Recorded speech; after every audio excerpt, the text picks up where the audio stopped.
Youth parliament कमिश्नरी level का आयोजन किया गया,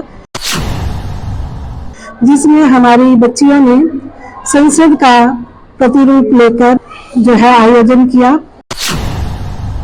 बहुत अच्छे तरीके से, बहुत जोशीले भाव में बच्चों ने अपनी बातें रखी।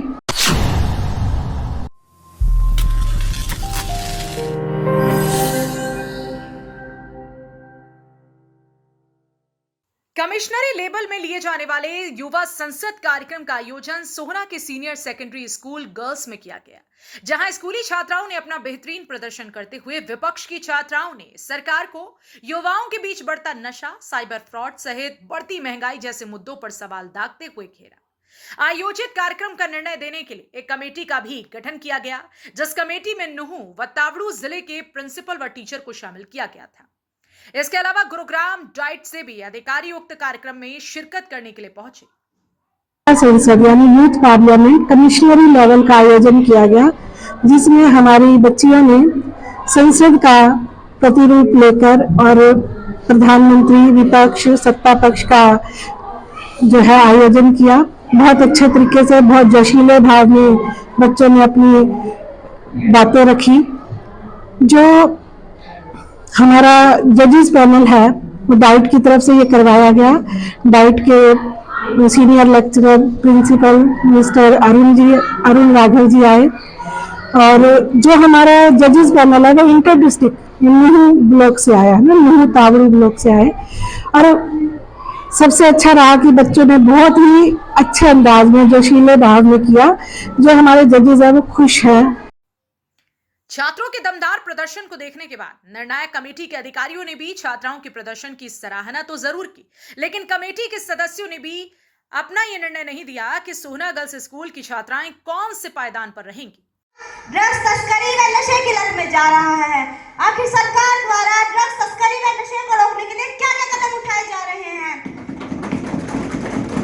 हमारा पूरा विपक्ष मंत्री जी की बात से संतुष्ट नहीं है। गृह मंत्री जी इस विषय पर अपनी सरकार की स्थिति स्पष्ट करें। गृह मंत्री जी, माननीय अध्यक्ष महोदया, विपक्ष द्वारा युवाओं में बढ़ती नशे की लत को लेकर जो चिंता जताई गई है, मैं उसकी गंभीरता को समझती हूँ। हमारी सरकार ने नशा प्रवृत्ति व ड्रग तस्करी को रोकने के लिए अनेक कदम उठाए हैं। महोदया,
पौष्टिक खाना मिले, उसके लिए हमने मातृवंदना योजना चलाई। बेटी को गौ महीना समाप्त कर दिया जाए, इसके लिए हमने बेटी बचाओ बेटी पढ़ाओ जैसे जन आंदोलन शुरू किए। बेटी जब बड़े होकर स्कूल जाने लगे तो शौचालय न होने की वजह से वो स्कूल ना छोड़े, उसके लिए हमने करोड़ों शौचालय बनाए। बेटी जब बड़े होकर खुद काम कर सके, उसके लिए हमने बिना गारंटी मांगे लोन देने वाली मुद्रा योजना शुरू कर दी। माननीय अध्यक्ष महोदय, हमारी सरकार ने हरियाणा में बेटियों को सुरक्षित शिक्षा प्रदान करने के लिए परिवहन की सुविधा दी है। 131 रूटों पर महिला बसों का परिचालन हो रहा है। माननीय अध्यक्ष महोदय, विपक्ष में बैठी पार्टी की पूर्ववर्ती सरकारों ने पिछले 70 सालों में भारत माता का शोषण किया और जबकर लूटा है। पहले आप बताएं, आपने अपने 70 सालों में क्या किया, इसका हिसाब दें। परिषद संख्या 103, विपक्ष के नेता कईफा। माननीय अध्यक्ष महोदय जी, मैं आपके माध्यम से वित्त मंत्री जी से पूछना चाहती हूँ कि महंगाई दिन प्रतिदिन बढ़ती जा रही है, ऐशो आराम की चीजें सस्ती हो रही हैं, जबकि आम आदमी की जरूरत की सभी वस्तुएं महंगी होती जा रही हैं।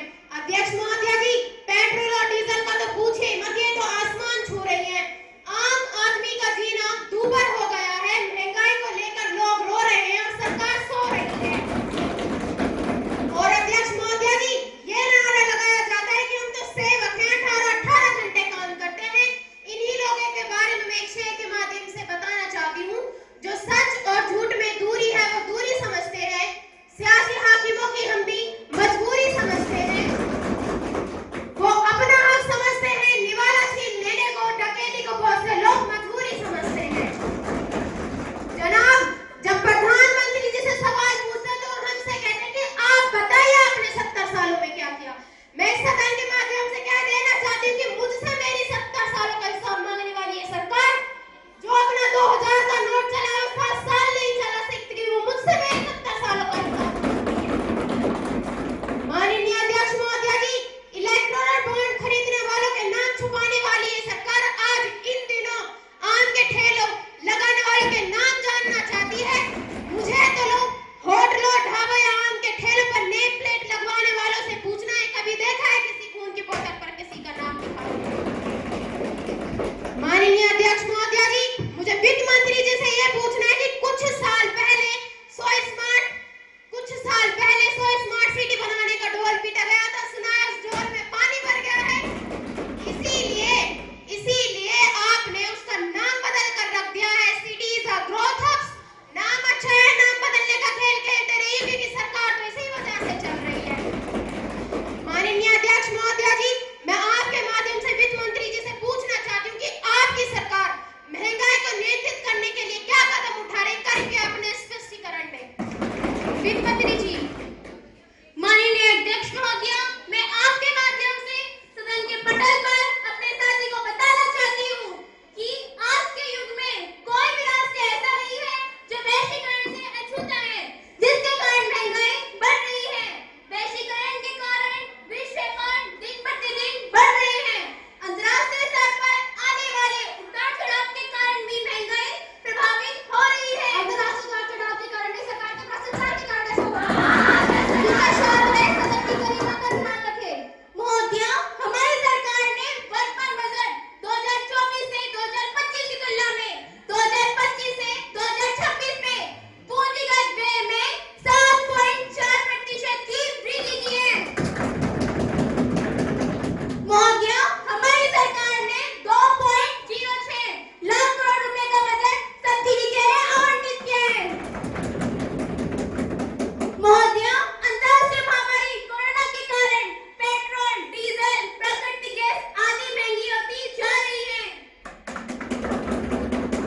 माननीय अध्यक्ष महोदय जी, मैं आपके माध्यम से सदन के पटल पर अनुपूरक प्रश्न पूछना चाहती हूँ, क्या मुझे अनुमति है? अनुमति है। सरकार ने बजट ही नहीं, कोरोना के नाम पर सभी घरेलू उपयोगी चीजों के दाम भी दोगुने कर दिए हैं। अब आप ही बताइए महोदय, ऐसी स्थिति में देश की गरीब जनता अपने जीवन यापन कैसे करेगी? सरकार अपना जवाब दे। महोदय, हमारी सरकार ने गरीबों का पेट भरने के लिए चल रही प्रधानमंत्री गरीब कल्याण अन्न योजना में भी खर्च को बढ़ाया है। हमारी सरकार ने कई निःशुल्क योजना भी गरीबों के लिए लागू की है। महोदय,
अध्यक्ष महोदया जी, यह सत्र भारत के विजयोत्सव का सत्र है।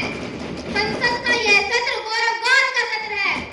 आदरणीय अध्यक्ष महोदया जी, जब मैं विजयोत्सव कह रही हूँ तो मैं आतंकी हेडक्वार्टर को मिट्टी में मिलाने की बात कह रही हूँ। आदरणीय अध्यक्ष महोदया जी, जब मैं विजयोत्सव कह रही हूँ तो मैं सिंदूर की सौगंध को पूरा करने की बात कह रही हूँ। आदरणीय अध्यक्ष महोदया जी, जब मैं विजयोत्सव कह रही हूँ तो हमारी सेना के शौर्य और सामर्थ्य की विजय गाथा कह रही हूँ। आदरणीय महोदया जी, मैं इसी विनय भाव से सदन के समक्ष भारत का पक्ष रखने के लिए खड़ी हुई हूँ, और जिन्हें भारत का पक्ष नहीं दिखता उन्हें आईना दिखाने के लिए खड़ी हुई हूँ। हमें गर्व है, हमने आतंकियों को वो सजा दी जिससे आज भी आतंकियों और उनके आकाओं की नींदें उड़ी हुई है। हमारी सेना ने पाकिस्तान के कोने कोने में आतंकी अड्डों को धुआं कर दिया। आदरणीय अध्यक्ष महोदया जी, ऑपरेशन सिंदूर ने तय कर दिया है, अब आतंकी हमलों की कीमत सिर्फ आप लोग ही नहीं चुकाएंगे, बल्कि उसके बेटे आकाओं पर पाकिस्तान को भी इसकी भारी कीमत चुकानी पड़ेगी। आदरणीय अध्यक्ष महोदया जी, ऑपरेशन सिंदूर के दौरान दुनिया के किसी भी देश ने हमें ऑपरेशन सिंदूर रोकने के लिए नहीं कहा। महोदया, मुझे तो हैरानी होती है, कुछ विपक्ष के नेता पहलगाम के निर्दोषों की हत्या में भी अपनी राजनीति खोजते हैं। करो चर्चा और इतनी करो कि दुश्मन दहशत से दहल उठे। करो चर्चा और इतनी करो कि दुश्मन दहशत से दहल उठे। रहे ध्यान बस इतना ही, मन सिंदूर और सेना का प्रश्नों में ही अटल रहे। आदरणीय अध्यक्ष महोदया जी, संयुक्त राष्ट्र के 97 देशों में से केवल 3 देशों ने पाकिस्तान के समर्थन में बयान दिया। बाकी रूस, जर्मनी, फ्रांस, किसी भी देश का नाम ले लीजिए, सबने भारत का ही समर्थन दिया। महोदया, हमें दुनिया का समर्थन मिला, हमें दुनिया के देशों का समर्थन मिला, मगर दुर्भाग्य है हमारे देश के वीरों के पराक्रम को कुछ राजनीतिक दलों का समर्थन नहीं मिला। महोदया, इनके पास राजनीति के लिए देश की जनता और राष्ट्र के हित के मुद्दे नहीं है। इन्होंने पिछले 70 सालों हमारे देश को डुबो दिया है, लेकिन हमारी सरकार के लिए राष्ट्र सर्वोपरि है। आदरणीय अध्यक्ष महोदया जी, ऑपरेशन सिंदूर सफल सिद्ध हुआ और ऑपरेशन सिंदूर अब भी जारी है। सरकार का जवाब दे। गृहमंत्री जी उत्तर दे। माननीय अध्यक्ष महोदया, मैं आपके माध्यम से अपने साथी को अवगत कराती हूँ कि डिजिटल अरेस्ट जैसी कोई भी व्यवस्था कानून में नहीं है। डिजिटल अरेस्ट एक साइबर अपराध है जो ब्लैकमेलिंग करने और ऑनलाइन पैसे लूटने का एक एडवांस तरीका है। महोदया, हमारी सरकार ने डिजिटल अरेस्ट से जुड़े 3.25 लाख से ज्यादा फर्जी बैंक खातों को फ्रीज कर दिया है। महोदया, यदि किसी भी नागरिक के मोबाइल पर ऐसी कॉल आती है तो उन्हें तुरंत साइबर क्राइम हेल्पलाइन नंबर या website cyber crime reporting portal पर घटना की रिपोर्ट करनी चाहिए। विपक्ष के नेता कुमारी कई बार। आदरणीय अध्यक्ष महोदया जी, मैं आपके माध्यम से सदन को बताना चाहती हूँ कि पहले जब हमारी सरकार थी तब देश के सरकारी कर्मचारियों को रिटायरमेंट के बाद पुरानी पेंशन स्कीम के तहत पेंशन दी जाती थी, जिसका कभी भी किसी भी कर्मचारी या कर्मचारी के संगठनों ने विरोध नहीं किया। जब से वर्तमान सरकार सत्ता में आई है, तब से पुरानी पेंशन स्कीम को बंद कर दिया गया है तथा उसके आधार पर बाजार आधारित पेंशन एनपीएस को कभी यूनिफाइड पेंशन स्कीम यूपीएस जबरन लागू कर दी गई है। माननीय अध्यक्ष महोदया जी, एनपीएस और यूपीएस पेंशन स्कीम के तहत कर्मचारी वर्ग अपने आप को ठगा हुआ महसूस कर रहे हैं, क्योंकि 58 वर्ष तक सेवा करने के बाद भी न्यूनतम पेंशन की कोई गारंटी नहीं है। माननीय अध्यक्ष महोदया जी, मैं आपको तथा देश का ध्यान कर्मचारियों की आवाज की ओर दिलाना चाहती हूँ, जो कि ओल्ड पेंशन स्कीम को बहाल करने की मांग कर रहे हैं। महंगाई के दौर में एक रिटायरमेंट कर्मचारी का खुद का रुपया ही उसके बुढ़ापे में काम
हरियाणा वरदान के लिए सोहना से संवाददाता विशाल राघव की रिपोर्ट।